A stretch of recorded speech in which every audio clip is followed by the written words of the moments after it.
صفحه 47 درس 34 تولد. این هم شامل نوت‌های نقطه داره ولی کسر میزانش فرق میکنه، یکم نیاز به دقت بیشتری داره.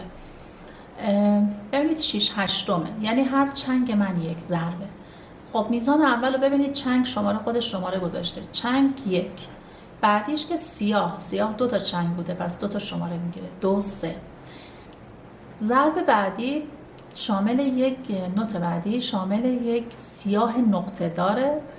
خب سیاه نقطه دار میشه 3 تا چنگ پس میشه 4 5 6. میزان بعدم همینطور. میزان سوم ببینید، ضرب اول چنگ 1، ضرب دوم سیاه 2 3، بعدی چنگ یه دونه 4، بعدی با سیاه میشه 5 6.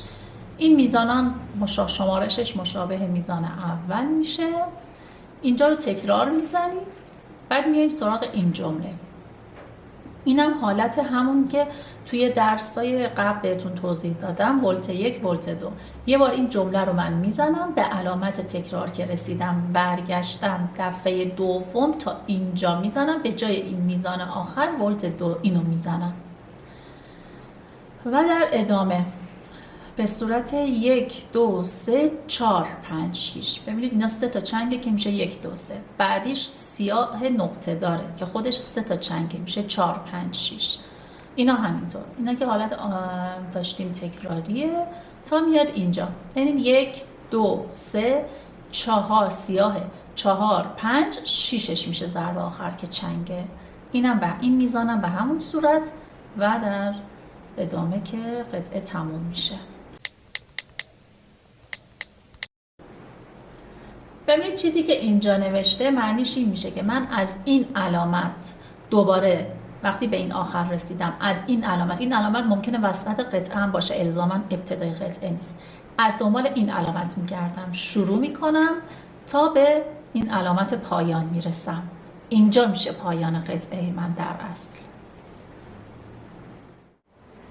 1 2 3 4 5 6 1 2 3 4 5 6 1 2 3 4 5 6 1 2 3 4 5 6 1 2 3 4 5 6 1 2 3 4 5 6 1 2 3 4 5 6 1 2 3 4 5 6 که این جمله یه تکرار داره. حالا من ادامه میدم. 1 2 3 4 5 6 1 2 3 4 5 6 1 2 3 4 5 6 1 2 3 4 5 6. حالا میخوام با ولت 2 بزنم. 1 2 3 4 5 6 1 2 3 4 5 6 1 2 3 4 5 6 1 2 3 4 5 6. خب تا اینجا که زدم، قسمت قبلش علامت فرمات داره، یعنی شما میتونید یه مقداری مکس کنید و بعد جواب رو بزنید بدون در نظر گرفتن ریتمی. سکوت دلخواه نوازنده رو داره و بعد ادامه ریتم که نوشته جواب.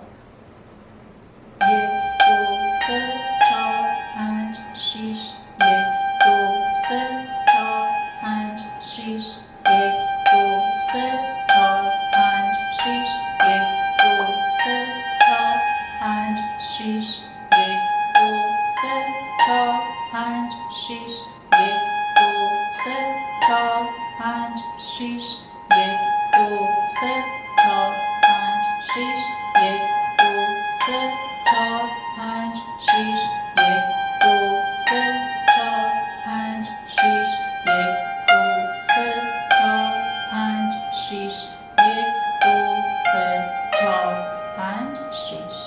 و همینطور که گفتم با توجه به علامتی که گذاشته طبق توضیحات اولیه ادامه قطعه رو هم میریم تا به علامت پایان برسیم.